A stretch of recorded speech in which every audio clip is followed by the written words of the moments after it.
할렐루야. 잘 오셨습니다. 오늘도 하나님께서 함께 하시는 믿음의 예배일 줄로 믿습니다. 오늘도 말씀 가운데서 하나님께서 개개인에게 주시는 분명한 은혜의 메시지가 있을 것입니다. 그 은혜를 꼭 받고 가슴에 새기고 또 일상 가운데서 그 말씀을 체험하시는 우리 성도님들 되시기를 주님의 이름으로 간절히 축원합니다. 우리 저와 앞에 계신 분들과 이렇게 인사하겠습니다. 오늘도 잘 오셨습니다. 잘 오셨습니다. 또 이렇게 인사할까요? 얼굴을 뵈니 은혜가 됩니다. 얼굴을 뵈니 은혜가 됩니다. 네, 좋습니다. 오늘은 마가복음 2장 13절에서 17절까지의 본문을 근거로 고정관념을 깨트려야 따를 수 있습니다 라는 제목으로 함께 은혜를 나누고자 합니다. 말씀 내용 한번 따라해 보실까요? 고정관념을 깨트려야 따를 수 있습니다. 네, 우리가 지난주에는 중풍병자, 그러니까 몸이 마비가 되어서 움직이지 못하는 자를 4명의 친구들이 예수님 앞에 데리고 와서 있었던 그 사건을 우리가 함께 나누었었죠. 예수님 앞에 가까이 나아갈 수 없었던 그 친구들은 결국 그 예수님이 계셨던 지붕을 뜯었고 그 가운데서 중풍병자와 예수님을 마주하게 했었습니다. 예수님은 그들의 믿음을 보시고 그들에게 어떠한 일을 보여주십니까? 그 중풍병자를 고치는 사건을 예수님께서 나타내셨습니다. 그때 우리가 명확하게 알아야 한 가지가 있다고 말씀드렸었죠. 그것은 무엇입니까? 우리는 포기하지 않는 믿음을 우리가 하나님께 보여드릴 때에 우리의 삶 가운데 이러한 이적과 기적이 나타날 수 있다라고 우리가 함께 나눴었습니다. 단순히 예수님께서 병자를 고쳐주신 것으로만 끝났던 것이 아니라 믿음을 보이니까 또 다른 것들을 보게 하셨어요. 그것은 무엇이었냐면 그 중풍병에 걸린 것은 죄 때문이다라는 것을 알게 하시고 보게 하셨습니다. 더 나아가서 이 병을 고치신 분이 누구냐면 하나님의 아들이시다라는 것도 알게 하셨고 보게 하셨다는 것입니다. 우리 성도님들 한 주간 어떻게 살아오셨습니까? 우리의 믿음을 하나님 앞에 많이 보이셨습니까? 한 분 정도는 아멘을 하실 줄 알았는데 많이 보이셨습니까? 혹시 못하셨다고 한다면 우리에게는 아직까지 기회가 있습니다. 앞으로의 삶 속에서 나의 믿음을 하나님께 비추어내시고 보이십시오. 그럼 하나님께서 일하실 것입니다. 또 우리의 삶에서도 기적과 이적과 은혜가 또 우리가 그동안 보지 못했던 것들을 보게 하시는 은혜도 있을 줄로 믿습니다. 오늘 말씀은요, 예수님께서 기존의 4명의 제자들을 불렀던 그 사건을 넘어서서 또 다른 제자를 부르시는 사건 속에서 우리에게 하시고자 하는 메시지가 있습니다. 우리 성도님들께서는 신앙생활을 하면서 어떠한 고정관념을 가져보신 적이 있으신가요? 고정관념? 제가 중학생 때까지만 해도 한국에서 보수적인 교단에서는 전자악기로 앞에서 찬양을 한다라는 것을 인정하지 않았습니다. 전자악기로 예를 들어서 우리가 이렇게 건반을 칠 때에 피아노가 아니라 엘렉트로닉을 연결해서 치는 것들을 허용하지 않았고, 또한 더 나아가서 드럼을 친다 그럼 연로하신 장로님들이 뒷목을 잡으셨습니다. 사탄의 음악이라고 이렇게 그러셨었습니다. 왜 그럴까요? 익숙하지 않았기 때문에 당시에는 피아노나 오르간 아니면 클래식 악기로만 하나님 앞에 찬양을 해야 된다라는 그런 고정관념이 있었기 때문에 그러합니다. 더 나아가서요, 또 한때는 또 힙합, 또 랩으로 하나님 앞에 찬양을 한다라는 것을 다 인정하지 못했습니다. 저건 사탄의 음악이다 라고 하셔서 그러한 것들을 하나님을 찬양하면 저들은 사탄이다 라고 이야기했던 적도 있었습니다. 그런데 우리가 이러한 고정관념, 우리 협소한 생각과 사고의 틀로 인하여서 우리가 하나님 앞에 나아갈 수 있는 많은 수단과 많은 은혜의 도구들을 차단하곤 했었다라는 거죠. 현재 누군가가 많은 악기로 연주를 함으로 통하여서 찬양을 하면서 누군가는 은혜를 받기를 시작합니다. 그렇지 않습니까? 또 누군가는 힙합 음악으로, 누군가는 또는 그 랩을 하면서 하나님께 영광을 돌리는 사람들도 있다는 거예요. 즉 그동안에 우리가 경험해보지 못한 것들로 인하여서 고정관념을 갖다 보니까 하나님 앞에 나아갈 수 있는 수단들을 우리 스스로가 차단하고 더 나아가서 은혜를 거부하는 것처럼 보이는 모습이 우리 안에도 있었다라는 것을 우리가 발견하게 되어집니다. 그런데 이러한 믿음의 그 고정관념이라는 것은 현 시대에만 있었던 것은 아니고 과거에도 여전히 있었다는 거예요. 때문에 예수님께서는 제자들을 비롯하여 당시의 사람들이 가지고 있었던 잘못된 오래된 신앙의 고정관념을 깨트리기를 원하셨습니다. 그리고 건강한 믿음과 바른 믿음으로 하나님 앞에 나아가고 복음을 받아들이기를 원하셨다는 거예요. 때문에 오늘 말씀을 통하여서 우리는 예수님께서 당시의 사람들에게 어떠한 것들을 말씀하고 싶으셨는지, 어떠한 고정관념을 깨트리기를 원하셨는지를 말씀 한 절 한 절씩 바라보면서 우리가 나아가고자 합니다. 먼저 13절 말씀을 보시면 이렇게 언급하고 있습니다. 예수께서 다시 바닷가에 나가심에 큰 무리가 나왔거늘 예수께서 그들을 가르치시니라 라고 말씀합니다. 예수님은 어김없이 말씀을 가르치고 계셨습니다. 어디에서? 바닷가에서.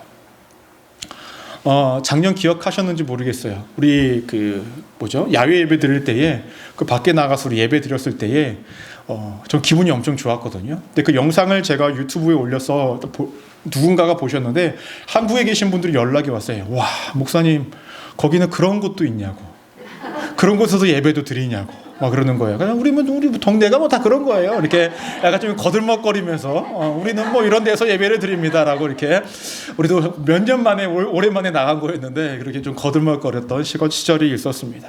아무튼 예수님께서 바닷가에서 사람들에게 말씀을 가르치세요.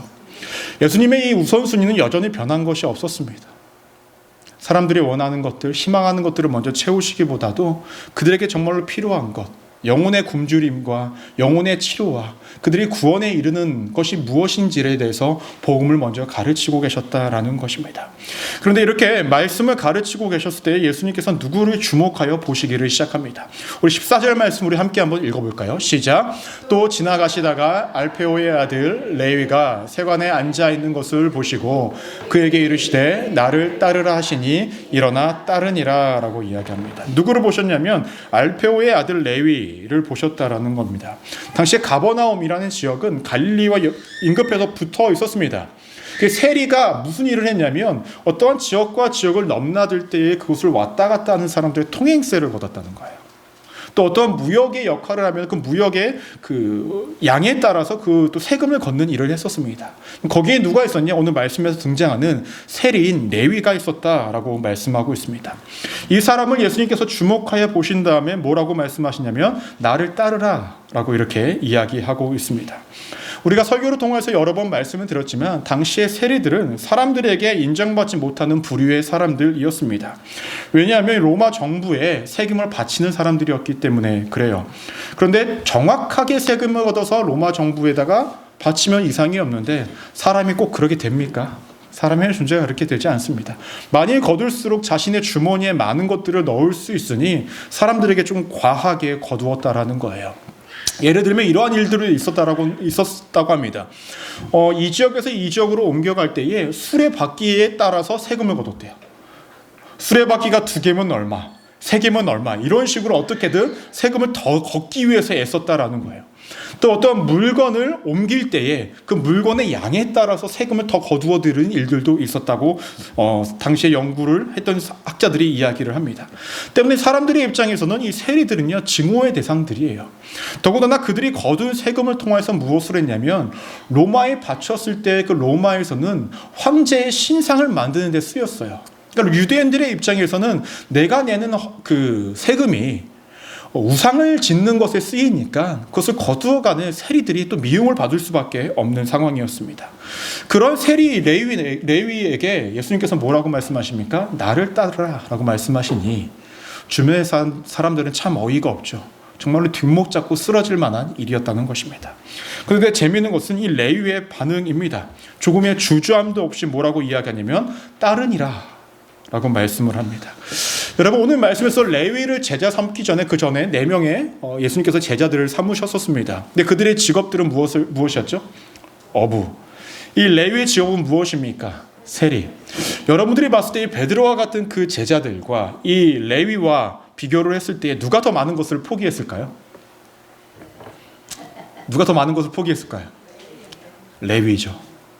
여러분 우리 솔직히 얘기해서 예수님을 따르다가 이것이 아니다 싶으면 어부들은 돌아가서 다시 고기 잡으면 돼요. 그렇죠? 그렇지 않습니까? 근데 레위는요, 이제 이것을 그만둬요. 그리고 예수님 따르다가 다시 돌아오면 이제 직업이 없습니다. 그 레위라는 직업이 자신이 마음만 먹으면 돈을 훨씬 많이 벌 수 있는 거 아닙니까? 그 모든 것들을 누가? 이 레위가, 이 세리인 레위가 포기하고 예수님을 너무나 쉽게 따르는 듯 보입니다. 중요한 것은 예수님을 따랐던 제자들이 레위를 제자 삼는 예수님을 보고 어떠한 생각이 들었을까라는 거예요. 제가 만약에 제자였다고 한다면 이러한 생각을 했었을 것 같아요. 예수님, 그래도 이건 아니죠. 이건 아니죠. 그래도 아무리 사람이 없어도 저 세리는 아니지 않습니까? 라는 마음이 들었을 것 같아요. 근데 그런 말은 성경에서 등장하고 있지는 않지만 분명히 베드로와 그 나머지 지사들은 그러한 마음이 충분히 들만한 상황이었습니다. 왜냐하면 세리는 그러한 존재들이었기 때문에 그러합니다. 여기까지 말씀 속에서 우리가 한 가지를 좀 가슴에 새겼으면 좋겠습니다. 그것은 무엇이냐면 첫 번째로 완벽한 믿음의 공동체는 없다라는 거예요. 따라해 보실까요? 완벽한 믿음의 공동체는 없습니다. 네, 요즘에는 이러한 말을 하지는 않지만 예전에는 이러한 말들을 가끔 하곤 했었습니다. 아, 저 사람 교회 다녀. 교회 다니니까 그럴 만한 사람이 아니야. 저 사람 교회 다녀서 너무나 착해. 근데 요즘에는 어떻게 합니까? 저 사람 교회 다녀. 이러한 상황이 됐죠. 예전에는 교회를 다니면 사람들이 교회 다니는 사람에 대한 어떠한 기대감이 있었어요. 저 사람은 청렴하고 깨끗하고 착하고 남을 잘 돕는 사람이다 라고 이렇게 생각을 했었습니다. 하지만 그러한 사람들을 바라보고 새로운 사람들이 교회에 나왔을 때에 새로 오시는 분들을 실망을 해요. 무엇 때문에 실망을 할까요? 하나님 때문에 실망할까요? 예수님 때문에 실망할까요? 교회 건물 때문에 실망을 할까요? 아니죠. 사람 때문에 실망을 합니다. 사람 때문에. 오죽하면 요즘에 세상 사람들이 이야기해요. 교회가 걱정이라고. 예전에는 세상이 교회를 다녔던 그 성도들이 세상을 걱정하고 있었는데 이제는 세상 사람들이 교회 다니는 사람들을 걱정하고 있습니다. 완전 주객이 전도된 상황이 되었다는 거예요. 그런데 사실 교회라는 곳은 어떠한 곳입니까? 깨끗하고 청렴하고 착하고 잘 돕고 모든 것들이 완벽해 보이는 사람들이 있는 곳입니까? 그렇지 않습니다. 그랬으면 좋겠지만 교회라는 것은 사실 상처받은 사람들, 도움이 필요한 사람들, 또 누군가로 인해서 마음이 아픈 사람들이 모여있는 곳이 교회라는 곳입니다. 그렇기 때문에 우리가 사람들의 기준에 따라서 내가 기대하는 거에 따라서 어떠한 기준을 가지고 사람을 바라보고 교회를 바라본다면 턱없이 부족하고 연약할 수밖에 없는 것이 교회라는 것입니다. 때문에 기독교 역사 속에서 완벽한 교회라는 곳은 존재하지 않습니다. 그나마 기독교 역사 속에서 초대교회가 가장 아름다운 교회의 모습이다라고 이야기를 하고 그 가운데서도 에베소 교회가 정말로 교회다운 교회, 하나님의 모습에 정말 아름다운 교회의 모습이라고 하는데 그 교회마저도 완벽하지 않았다라는 거예요. 여러분, 에베소 교회는요, 사도 바울이 열심히 양육했던 교회였습니다. 말씀을 열심히 가르쳤고 말씀으로 비교적 가장 아름답게 서 있는 교회였다라고 사람들이 이야기를 해요. 그런데요, 그런 바울이 에베소 교회에게 하는 말이 있습니다. 무엇이냐면 에베소서 4장 25절 말씀을 보시면 이렇게 언급합니다. 그런즉 거짓을 버리고 각각 그 이웃과 참된 것을 말하라 라고 말씀합니다. 바울에게 분명히 가르침을 받은 것이 있고 분명히 말씀으로 바로 섰다라고 여겨진 에베소 교회지만 그들 안에 무엇이 있다라는 것입니까? 거짓이 있었다라는 거예요. 또 그 뒤 이어서 말씀을 보시면 부물 품지 말아라. 도둑질하지 말고 더러운 말을 입 밖에 내뱉지 말라라고 이야기를 합니다. 그 말은 무엇입니까? 에베소 교회에 분을 품는 자들이 많이 있었고 거짓을 말하는 사람들이 있었고 도둑질하는 사람들이 있었다는 거예요. 정말로 아름다운 교회라고 여겨졌던 그 교회마저도 너무나 연약하고 부족한 모습이 가득했다라는 것입니다. 즉 우리가 보기에는 아름답고 완벽해 보이는 교회라 할지라도 그 안에 내면을 면밀하게 보면 그 안에 상처도 있고 연약함도 있고 부족함이 너무나 많이 드러날 수밖에 없다는 것입니다. 즉 믿음의 공동체라는 곳은 완벽한 곳은 존재하지 않는다라는 거예요. 여러분, 오죽하면 예수님이 함께 계신 공동체도 그러지 않습니까? 오늘 레위가 예수님의 제자가 되기 전에 예수님의 제자들의 직업이 무엇이었습니까? 어부예요. 남들에게 막 드러낼 만한 직업, 사람들이 막 인정해주고 존경해줄 만한 직업들은 아니었다는 거예요. 그리고 더 나아가서 오늘 말씀에서 세리가 예수님의 제자가 되어집니다. 주변 사람들은 이 세리를 어느 정도까지 대우를 한지 아십니까? 유대인이라고 한다면 말씀을 배우고 예배를 드릴 수 있는 곳이 회당이었습니다. 이 회당이 출입마저도 막았어요. 또 어떠한 법정에서요, 누군가의 증인이 필요한데 만약에 이 세리가 증인으로서 나아갈 수 있는 상황인데 그 세리는 증인 취급을 해주지 않았습니다. 어떠한 존재인지 아시겠죠? 근데 그러한 사람을 예수님께서 제자 삼으십니다. 당시에 제자들의 무리와 공동체가 이러했다라는 거예요. 여러분들이 보시기에 어떠하십니까? 완벽합니까? 너무나 흠이 많잖아요. 너무나 부족하잖아요. 사람들의 손가락질 받을 수 있는 사람들이 예수님 곁에 있잖아요. 근데 그 공동체가 왜 믿음의 공동체이고 왜 이렇게 연약해 보이느냐라는 것입니다. 여러분, 믿음의 공동체를 우리가 바라볼 때요, 우리가 기준을 낮춰야 합니다. 그곳은 내가 정말로 좋을 곳이야, 정말로 완벽할 것 같아 라는 우리의 그런 고정관념을 철저히 버려야 한다라는 것입니다. 여러분, 정확하게 말씀을 드리면 교회가 아닌 교회를 다니는 성도들에 대한 기대치를 낮춰야 합니다. 옆 사람 한번 보세요. 옆 사람 한번 보세요. 예, 좌우 보시면 서로에 대한 기대치를 좀 낮추십시오. 우리의 기대가 높으니까 이 사람이 그 내 기대에 충족하지 못하면 어떻게 합니까? 실망이 돼요. 여러분, 김민원 목사에 대한 기대 버리세요. 표정들이 이미 버렸는데요 라는 표정이십니다. 저에 대한 기대를 버리십시오. 저를 통해 일하시는 하나님을 기대하셔야죠. 복음 가운데 일하시는 하나님을 기대하셔야죠. 옆에 있는 목사 젊다고 다 할 수 있을 것 같다가 하나도 할 수 있는 게 없어요. 기대하지 마십시오. 저에게.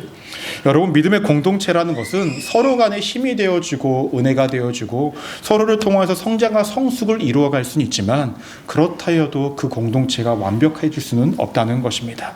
여러분, 완벽한 공동체는 이 세상에 없지만 당시에 예수님 곁에 그들이 있었기 때문에 그 공동체가 완벽한 것입니다.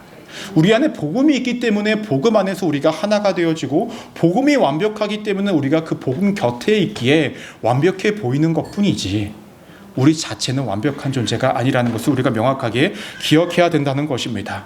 우리 스스로가 완벽하지 못하는 것을 인정해야 됩니다. 여러분, 만약에요, 내가 저기에 가면 내가 보기에 저 공동체가 완벽해 보여요. 그러면 내가 거기 가잖아요. 그 공동체가 완벽해지지 않아요. 왜냐? 내가 완벽하지 않으니까. 그래서 여러분, 완벽하신 분 계세요? 여러분, 완벽한 공동체에 가시고 싶으십니까? 뭐 그 공동체에 내가 안 가면 돼요. 이해가 되시죠? 왜냐하면 내가 완벽하지 않으니까. 거기가 완벽한데 내가 가면 그 공동체가 완벽해지지 않으니까. 그러니 내가 완벽하지 않으니 내 앞에 있는 사람, 내 옆에 있는 사람, 내 집에 있는 가족들에게 완벽함을 요구하지 마십시오. 우리가 추구해야 할 것은, 우리가 나아갈 방향은 우리는 완벽하지 못하지만 하나님의 완벽하심, 복음의 완전하심에 우리가 기대어서 믿음의 공동체를 일구어가는 것뿐입니다. 그러니 믿음의 공동체의 완벽함, 서로에 대한 완벽함을 기대하지 마시고 그러한 고정관념을 철저하게 버리시고 오직 복음 바라보시고 예수님 바라보시고 그 완전하신 주님 바라보시면서 나아가시는 우리 믿음의 성도님들 되시기를 주님의 이름으로 간절히 축원합니다. 이어서 말씀을 보시면 15절에서 이렇게 언급합니다. 그의 집에 앉아 잡수실 때에 많은 세리와 죄인들이 예수와 그의 제자들과 함께 앉았으니 이는 그러한 사람들이 많이 있어서 예수를 따름이러라 라고 얘기합니다. 그래서 그의 집에 가셨다라고 하는데 이 그의 집이 누구냐면요, 누가복음 5장 29절 말씀 우리 함께 한번 읽어볼까요? 누가복음 5장 29절 시작. 레위가 예수를 위하여 자기 집에서 큰 잔치를 하니 세리와 다른 사람이 많이 함께 앉아 있는지라 라고 얘기합니다. 그의 집이 누굽니까? 레위의 집이에요. 아무래도 세리 일을 하면서 돈을 많이 벌었을 것 같아요. 그래서 이제 자신을 제자 삼아주신 것에 너무 감사해서 예수님과 예수님의 제자들과 더 나아가서 자신과 함께 일했던 동료들이 세리들을 부르고 또 주변에 있는 사람들을 불러서 잔치를 벌이기를 시작했었습니다. 그런데요, 그 잔치에 초대한 사람들이 누구라고 이야기하냐면 많은 세리와 죄인들이라고 이야기합니다. 여러분, 당시에는 이러한 풍습이 있었대요. 자신과 같은 부류의 사람, 그러니까 같은 직종에 있는 사람, 같은 사회적 지위를 가진 사람들과 함께 식사를 하는 풍습이 있었다고 이야기합니다. 그러면 세리였기 때문에 누구를 불렀습니까? 세리를 부르는 것이 당연해요. 근데 세리 플러스 또 누구를 불렀다고 이야기합니까? 죄인을 불렀다고 이야기합니다. 죄인을 왜 불렀을까요? 여러분, 여기서 이야기하는 죄인들은 누구를 의미하냐면요, 우리가 나가서 어떠한 법을 어겨서 지었던 죄, 뭐 절도나 살인이나 무엇을 훔치고 이러한 죄인들을 이야기하는 것이 아니라 당시에 바리새인들이나 서기관들이 만들어 놓은 그 전통을 지키지 않는 자들, 그러니까 겉으로 드러나는 모습에 하나님께 은혜가 안 된다라고 여겨서 자기들끼리 만든 그 틀을 지키지 않는 사람들을 뭐라고 불렀냐면 죄인 취급을 했다는 거예요. 그들을 불렀다는 것입니다. 이러한 측면에서 본다면 레위도 누굽니까? 죄인이죠. 그렇죠. 그래서 죄인과 이 세리들을 불러서 잔치를 벌이기를 시작했다는 거예요. 그런데 예수님께서는 왜 이 죄인과 세리들과 함께 식탁 교제를 나누고 계셨는가라는 것입니다. 사람들이 외면하고 사람들이 피하는 사람들인데 왜 이들과 함께 계시냐라는 거예요. 그래서 우리가 두 번째 기억하셔야 될 것이 있습니다. 그것은 무엇이냐면 보이는 것이 전부가 아니다라는 거예요. 따라해볼까요? 보이는 것이 전부가 아닙니다. 우리는 보이는 것을 전부로 여기면서 고정관념을 가지고 살아갈 때가 있어요. 물론 대부분의 사람들은 머리로 압니다. 보이는 것이 전부가 아니야 라고 우리가 생각을 하죠. 또한 그리고 우리가 내가 보이는 것이 저 사람의 전부의 모습이 아니야 라고 말도 하기도 합니다. 하지만 우리는 보이는 것에 우리의 마음이 흔들려요. 예를 들면 이렇죠. 내 자녀가 어린데 그 자녀가 막 친구들하고 놀다가 저기에 옷을 되게 허름하게 입고 되게 막 조금 위험해 보이는 사람하고 어린애가 막 내 아이가 막 이야기하고 있어요. 그럼 여러분들 내 아이 그대로 내버려둬요. 어떻게든 빨리 와! 하고 데리고 오십니까? 어떻게 하세요? 이거는 또 아니라고 하기도 그렇고 그렇다고 하기도 그렇고 그렇죠? 부모에 대한 마음을 어떻게 합니까? 그 사람의 겉모습을 봤을 때에 내 아이에게 위협이 될 것 같으니까 데리고 옵니다. 우리가 머리로는 알고 있어요. 어떻게 해야 되는지도 알고 있어요. 하지만 현실적으로 보여지는 것으로 인하여서 우리는 또 행동을 할 수밖에 없는 것이 우리라는 거예요. 당시의 사람들은 마찬가지지 않았겠습니까? 그들이 레위와 세리들이 살아가는 모습을 보았을 때에 그들과 상종하고 싶지가 않았어요. 그들과 함께하고 싶지가 않았다는 거예요. 근데 예수님께서는요, 이 사람이 레위, 이 세리를 봤을 때에 그 사람이 보이는 삶을 본 것이 아닙니다. 그가 살아왔던 삶을 보셨던 것이 아니라 그 사람에게 보이지 않는 다른 것들을 보고 계셨다는 거예요. 물론 레위는 구체적으로 어떠한 사람이었냐면요, 여러분 당시에 이름 레위라는 이름을 지을 수 있는 사람들은요, 레위 지파 사람들 안에서만 지을 수 있었습니다. 무슨 말이냐면 구약 시대로 가면은 성전을 지키고 예배를 준비하고 제사를 준비하는 사람들이 레위 족속 사람들이었잖아요. 그러한 역할을 해야 할 사람인데 이 사람이 무엇을 하고 있습니까? 지금 세리 역할을 하고 있어요. 간단하게 표현하면 그렇죠. 대대로 목사 집안인데 이 사람이 지금 술집 사장하고 있는 거예요. 그러한 상황과 다르지 않는 상황입니다. 근데 예수님께서는 이 세리의, 이 레위의 세리로서의 삶을 보셨던 것이 아니라 다른 것들을 보고 계셨습니다. 여러분 마태복음 9장 9절 말씀 함께 한번 읽어볼까요? 시작. 예수께서 그곳을 떠나 지나가시다가 마태라 하는 사람이 세관에 앉아 있는 것을 보시고 이르시되 나를 따르라 하시니 일어나 따르니라. 아까 우리가 읽었던 본문과 굉장히 비슷하죠. 이 레위가 누구냐면 마태입니다. 마태. 이름을 다르게 부른 거예요. 이 마태라는 사람이 누구입니까? 예수님의 제자죠. 마태. 마태복음은 누가 썼어요? 마태. 이 레위가 마태복음을 쓴 사람입니다. 여러분, 이 그 네 가지의 복음서가 있지 않습니까? 마태, 마가, 누가, 요한. 이 복음서들 중에 가장 정교하고 가장 디테일하게 성경이 쓰여진 것이 무엇이냐면요, 마태복음이에요. 왜 마태는 왜 이렇게 쓸 수 있었을까요? 예나 지금이나 숫자를 다루는 사람들은요, 굉장히 세밀해야 돼요. 굉장히 디테일해야 돼요. 꼼꼼해야 돼요. 그렇지 않습니까? 근데 마태가, 이 레위가 그러한 사람이었다는 거죠. 그래서 복음서를 굉장히 정교하고 꼼꼼하게 써 내려갔던 사람이라는 것입니다. 사람들이 봤을 때는 세리의 모습을 봤지만 예수님은 이 마태복음이라는 것을 써 내려갈 수 있는 그 마태의 모습을 바라보고 있었다는 거예요. 사람들은 세리가 그동안 살아왔던 삶의 그 히스토리를 보고 있었지만 예수님께서는 앞으로 이 레위가 마태로서의 삶을 어떻게 살아갈 수 있는지, 하나님의 자녀로서 주의 제자로서의 삶을 어떻게 살아갈 수 있을지를 바라보고 계셨다라는 것입니다. 여러분, 하나님께서는 우리의 지금 현재 연약한 모습을 보시는 것이 아니라 우리를 어떻게 사용하실 수 있는지를 바라보고 계십니다. 여러분들의 현재 연약함은요, 하나님께 아무런 의미가 없습니다. 우리가 앞으로 하나님께 어떻게 쓰임받을 수 있는지는 하나님이 아시기 때문에 그것에 따라 우리를 사용하신다는 거예요. 가끔 그럴 때가 있습니다. 사역을 하다 보면 어떠한 임원을 세워나가고 어떠한 자리를 만들어가고 그 사람을 세울 때에 목사님 저 사람은 아닌 것 같은데요 라고 이야기할 때가 있어요. 근데 시간이 지나서 보니까 그 사람이 정말로 그 사명을 온전히 정말로 잘 감당할 때가 있다는 거예요. 물론 제가 그러한 안목에 있었다라는 것이 아니라 하나님께서 그 사람을 그렇게 인도하고 계셨다라는 거죠. 우리의 눈으로 봤을 때 너무나 연약하고 부족해 보이는 모습이라 할지라도 하나님은 또 다른 눈으로서 그 사람을 바라보고 그 사람을 사용하고 계시다라는 것입니다. 여러분, 우리의 삶 가운데 너무나 중요합니다. 표면적으로 겉으로 보이는 모습을 통해서 누구를 바라보고 판단하고자 하는 그런 우리의 고정관념을 철저히 버려야 합니다. 사람을 바라볼 때도 그렇고요, 우리의 환경을 바라볼 때도 그렇고요, 우리의 모든 것들, 어떠한 것들을 바라보든 간에 보이는 것대로 하는 것이 아니라 하나님이 보여주시는 것을 우리가 볼 수 있는 눈이 필요하다라는 거예요. 여러분, 우리가 고정관념을 버리기 위해서는요, 어떻게 해야 되냐면요, 그 사람의 세계에 내가 동참할 수 있어야 합니다. 그 사람이 어떻게 살아왔고, 그 사람이 어떠한 가능성이 있고, 그 사람에게 어떠한 달란트가 있는지, 또 그 사람이 어떻게 살아가고 있는지를 우리가 그 사람 내면 속에 우리가 참여할 수 있는 눈이 있어야 된다는 거예요. 그래야만 우리가 그 사람을 겉으로 보이는 모습 가운데서 판단하지 않을 수 있습니다. 여러분, 영화 감독들과 배우들이요, 영화를 만들 때 하는 작업들이 한 가지씩 꼭 있어요. 그것은 무엇이냐면, 누군가가 만약에 형사 역할을 하면요, 한 배우는요, 형사를 2-3달 따라다닌다라고요. 정말로 형사들이 어떻게 살아가는지, 형사들의 세계관이 무엇인지를 알기 위해 따라갑니다. 또 어떠한 사람이 노숙자 역할을 감당해야 한다고 한다면 노숙자들과 곁에 가서 하루도 있어보고 많은 대화를 나눈다고 해요.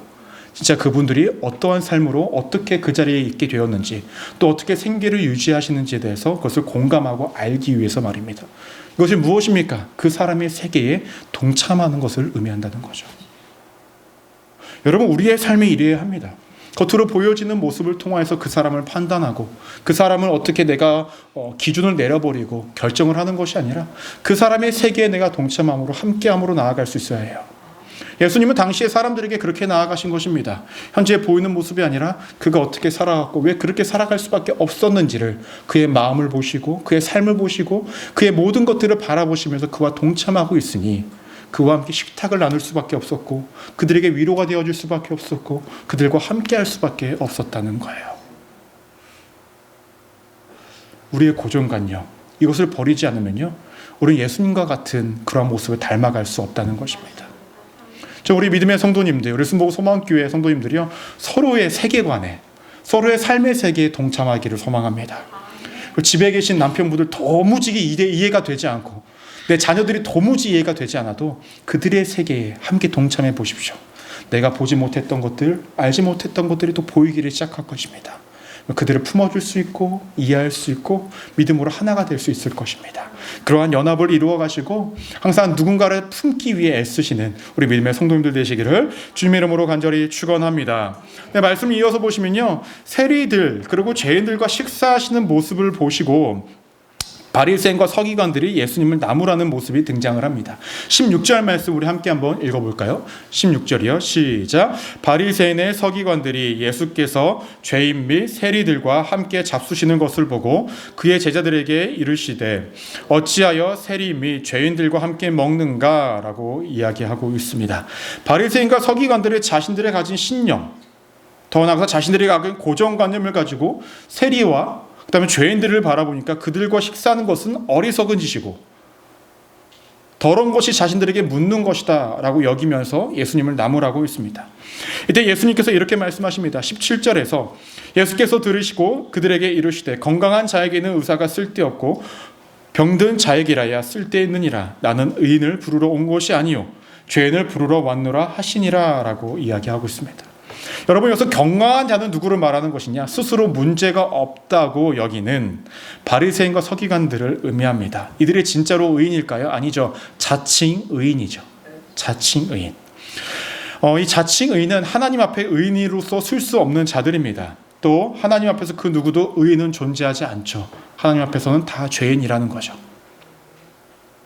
그러한 자들을 향해서 예수님께서 뭐라고 말씀하십니까? 나는 의인을 부르러 온 것이 아니라 죄인을 부르러 왔다. 즉 스스로가 죄인임을 깨닫는 자들을 내가 부르러 왔다라고 말씀하고 있는 것입니다.